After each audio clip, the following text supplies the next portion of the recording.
Season 2, Bab ke-16. Untuk sesaat waktu seakan terhenti kala dua tatapan itu saling mengunci. Bray bahkan tak sanggup mengerjap. Dalam hitungan detik, bola matanya telah dipenuhi cairan bening, yang kemudian menetes membasahi pipi. Bray kehilangan kata-kata, dadanya bergemuruh hebat. Betapa mata, hidung, bibir dan bulat wajah itu mengingatkan tentang adik kecilnya yang pernah hilang. Sedangkan Amira, ia merasa seperti melihat pantulan dirinya dalam versi laki-laki. Hatinya bertanya-tanya, mengapa pemuda di hadapannya itu memiliki wajah serupa dengannya? Nyaris sama. Bahkan ia pun tanpa sadar menjatuhkan air mata. Tersadar, wanita muda itu segera mengusap lelehan air mata. Dengan gerakan cepat membalut wajahnya kembali dengan cadar, agar tak semakin banyak orang yang melihatnya. Saat akan bangkit, ia menjerit kesakitan. Kaki dan tangannya terluka, pakaiannya juga sobek di beberapa bagian. Saya minta maaf, saya benar-benar nggak sengaja, ucap Bray penuh sesal. Mari, saya antar ke rumah sakit biar lukanya ditangani dokter, tawarnya. Enggak usah, Mas. Saya nggak apa-apa. Ini cuma luka kecil, tolak Amira. Ia harus segera pulang ke rumah. Khawatir jika terlalu lama di luar akan membuat suaminya marah. Tapi kamu terluka. Takutnya ada apa-apa. Bray melihat ke sekeliling. Dalam hitungan menit, tempat itu telah ramai oleh kerumunan orang-orang. Kejadian itu menyita perhatian semua orang dan menimbulkan kemacetan yang cukup panjang. Tolong ibu-ibu, ada yang bisa bantu mbak ini naik ke mobil saya? Bray memekik menatap beberapa wanita yang ada di sana. Mari, saya bantu, Mbak. Duh, kasihan. Ini luka harus cepat ditangani dokter. Beberapa wanita yang berkerumun di sana sontak mendekat. Mereka memapa Amira dan menuntunnya menuju mobil. Saya di belakang aja, Bu, ucapnya, saat seorang wanita membukakan pintu depan. Oh iya, baik. Amira pun duduk di kursi belakang. Sebelum naik ke mobil, Bray sempat berterima kasih kepada beberapa wanita itu dan meminta maaf kepada pengendara lain karena sudah mengakibatkan kemacetan. Mobil pun mulai melaju. Mau minum? Tawar Bray, meraih sebotol air mineral yang selalu tersedia di mobilnya. Sambil menyetir, ia membuka segel kemasan dan mengulurkan ke belakang. Ini sedotannya. Terima kasih. Maaf ngerepotin, sahut Amira pelan, menyibak sedikit kain penutup wajahnya dan menyesap air mineralnya. Enggak apa-apa. Maaf, saya yang salah karena hampir menabrak kamu. Dalam 10 menit, mereka telah tiba di sebuah rumah sakit. Bray sigap turun dari mobil untuk meminta bantuan kepada seorang petugas wanita untuk membawa Amira ke unit IGD agar mendapatkan penanganan. Setelah Amira dibawa ke ruang IGD, Bray menunggu di depan. Ia merogoh saku celana dan mencoba menghubungi Boy. Kebetulan rumah sakit itu adalah tempat sang kakak sedang menjalani program profesinya. Namun, setelah beberapa kali mencoba, Boy tak kunjung menjawab panggilan. Padahal niatnya ingin memberitahu perihal gadis asing yang sangat mirip dengan adik mereka. Kakak, lagi di mana? Behirnya Bray memilih mengirim pesan. Duduk sebentar sambil menunggu, hingga nada pengingat pesan berbunyi. Aku di luar. Memang kenapa? Bray menghembuskan napas panjang setelah membaca pesan balasan dari kakaknya. Aku di rumah sakit tempat kakak praktek. Tadi aku hampir nabrak orang. Pesan yang baru saja dikirim Bray itu langsung dibalas Boy dengan panggilan. Ya, Kak. Serius kamu nabrak orang? Dek. Terus keadaan kamu gimana? Tanya sang kakak penuh khawatir. Aku nggak apa-apa.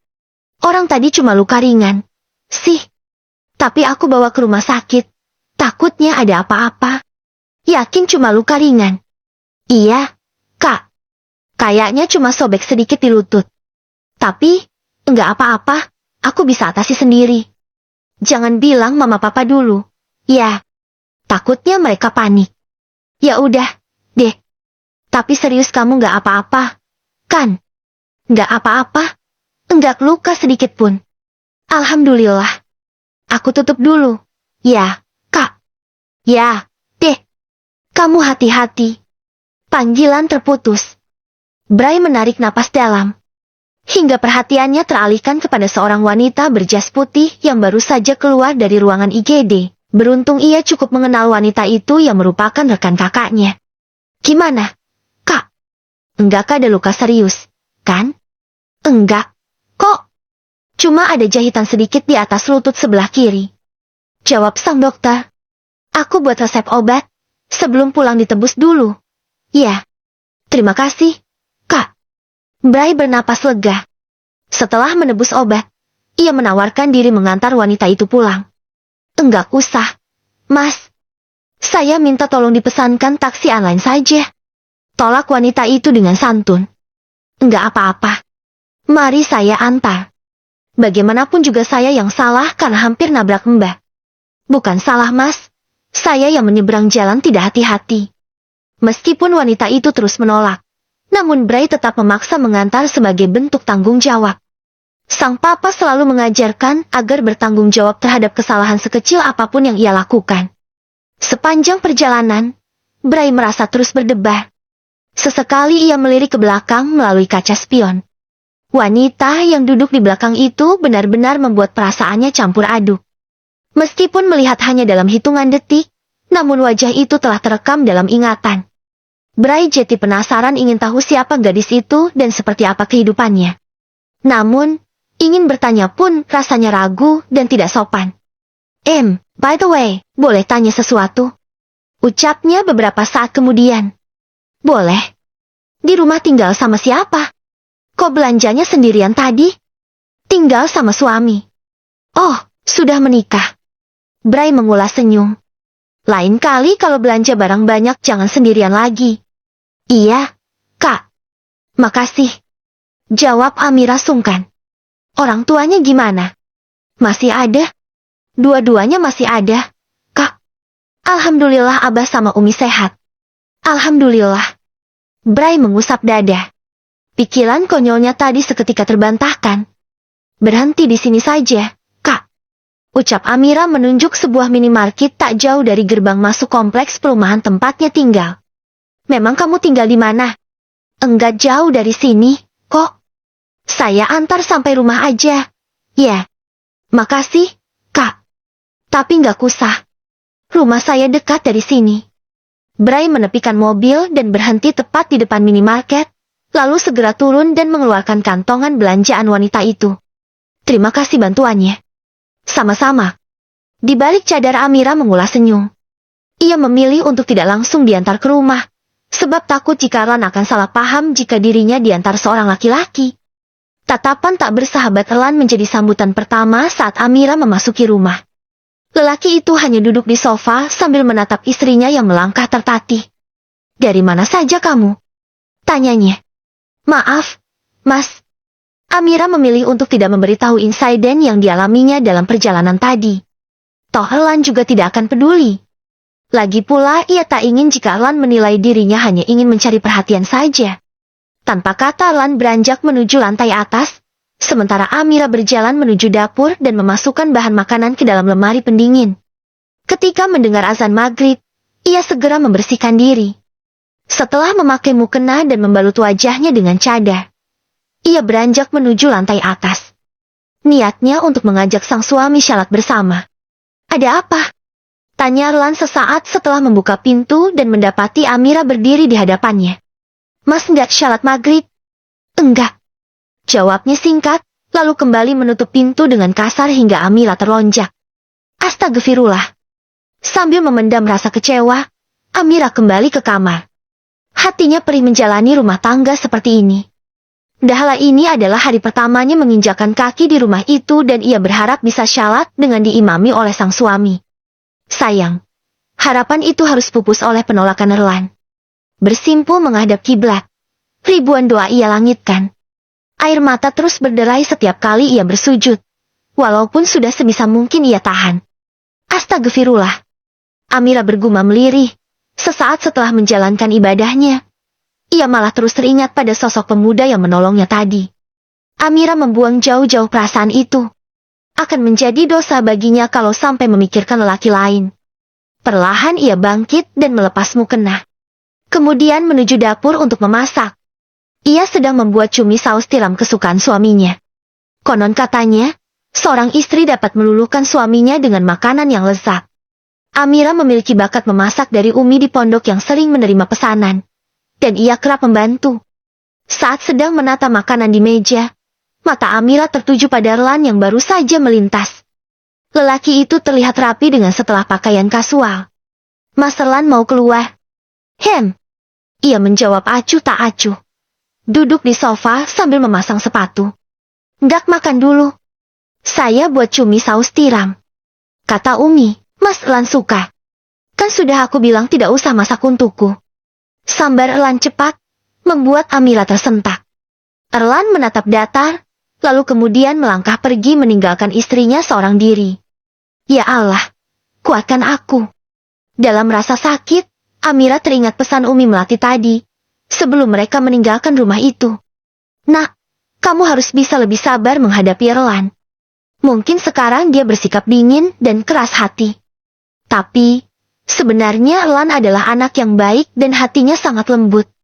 Dia anak kebanggaan dan kesayangan Umi, walaupun dia tidak terlahir dari rahim Umi sendiri. Selama tinggal bersama kami, tidak pernah satu kali pun dia menyakiti hati Umi dan Abi. Dia hanya sangat terpukul setelah mengetahui fakta sebenarnya tentang kematian orang tuanya, dan orang yang tidak bertanggung jawab sedang memanfaatkan luka itu untuk mempengaruhi Erlan. Tapi, insya Allah kamu bisa meluluhkan dan membimbing dia. Karena itulah Umi dan Abi memilih kamu untuk menjadi pendamping hidupnya. Amira terduduk di meja makan, memandangi masakan buatannya dengan berderai air mata. Umi, Abah. Setelah syalat maghrib, Bray menghabiskan waktu di ruang keluarga. Biasanya seluruh penghuni rumah akan berkumpul di ruangan itu. Entah untuk mengobrol ataupun untuk menonton acara televisi favorit. Bray masih melamun saat Mimim datang dan duduk tepat di sisinya dengan membawa satu cup besar bakso nugget. Kakak, mau nggak? Tawarnya sambil menyodorkan makanan yang terbuat dari daging tersebut. Bray membuka mulut dan mengunyah tanpa ekspresi. Enak, kan? Jawab Bray pelan. Mau lagi? Anak lelaki berbadan gendut itu menancapkan garpu pada potongan daging dan mengarahkan ke mulut kakaknya. Bray membuka mulut meskipun raut wajahnya masih datar. Gimana nggak gendut kamu? Bim. Makan melulu, udah mirip bola salju gitu. Oma Buyut terkekeh setelah menegur bungsu di keluarga Darmawan itu. Kata papa, yang penting sehat. Oma Uyut. Ini kan mama sama Bibik yang buat bakso nuggetnya. Jawabnya mantap. Oma Uyut mau juga. Bim suapin. Mana sanggup Oma makan gituan. Wanita yang baru saja merayakan ulang tahun ke-90 itu melengos menatap tayangan televisi. Aktivitasnya sehari-hari hanya di rumah, melihat cucu-cucunya tumbuh. Fisiknya pun tak sebugar dulu. Kini ia lebih banyak duduk di kursi roda. Kalau gitu kakak aja. Ia menyuapi sang kakak lagi. Bray pasrah ketika suapan demi suapan mendarat ke mulut. Kamu itu harus diet. Kalau terlalu gendut itu jelek, loh. Ucap sang Oma Buyut. Tapi kalau kurus juga jelek, Oma.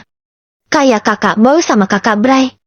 Itu namanya bukan kurus, Bim. Sahut sang Oma. Kamu kalau ikut lomba lari di sekolah pasti kalah. Menang kok, Oma. Larinya nggak pakai kaki, tapi menggelinding kayak bola salju. Bray berkelakar setelah terdiam sejak tadi. Ish. Bim bilangin papa loh. Imbunnya sambil menyuapkan potongan bakso ke mulut, lalu menyuapkan lagi ke mulut kakaknya. Makan lagi. Kakak. Biar gendut kayak Bim. Bray membuka mulut, mengacak rambut adiknya dengan gemas, lalu beranjak menuju sebuah ruangan untuk menyendiri. Ruangan yang dipenuhi dengan kenangan itu adalah tempatnya sering menghabiskan waktu luang, atau untuk sekadar melepas rindu. Bray duduk di samping lemari. Sebuah bingkai foto diambilnya dari sana dan menatapnya dalam-dalam. Potret sepasang bayi kembar itu berhasil membuat matanya berair. Adek, maafin kakak. Ia menyeka ujung matanya yang basah, memeluk bingkai foto di dadanya. Sejak bertemu dengan gadis bercadar tadi, dadanya terasa sesak. Lamunan pemuda itu seketika membuyar saat merasakan tepukan lembut pada bahunya. Refleks ia mendongak, lalu cepat-cepat menyeka jejak yang tertinggal di sudut matanya. "Kamu kenapa, Nak?" tanya Alfian, yang kemudian duduk di sisi putranya. "Nggak apa-apa, Pak, cuma keinget adek aja." Alfian mengulas senyum tipis, meraih bingkai foto yang masih dipeluk Bray di dadanya. Lalu, memandangi tubuh mungil sepasang bayi kembar dalam pose yang sangat lucu. Bray menggunakan baju koko, sarung dan peci sambil memegang Al-Quran. Sementara Bian terbalut mukena dan tasbih di tangan. Foto itu diambil 10 hari setelah kelahiran keduanya. "Rasanya, baru kemarin kalian lahir. Rasanya baru kemarin Papa dengar suara tangisan pertama kalian." Alfian berucap lirih. Jemarinya mengusap permukaan bingkai kaca itu. "Pak, apa ada kemungkinan adik masih hidup?" tanya Bray. "Kenapa tanya begitu? Kita harus bisa ikhlas, Nak. Enggak boleh membebani Bian dengan kesedihan kita." Bray menarik napas dalam-dalam. Dadanya semakin terasa sesak. Tak sanggup lagi menyembunyikan cairan bening yang menggenangi bola matanya. "Tadi nggak sengaja aku bertemu seorang gadis yang mirip banget sama aku. Pak, aku tiba-tiba ingat adek.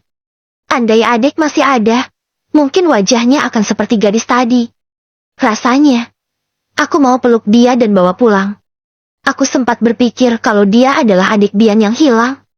Alis tebal Alfian saling bertaut mendengar ucapan putranya. Matanya seketika ikut berkaca-kaca. Bertemu siapa? Ketemunya di mana?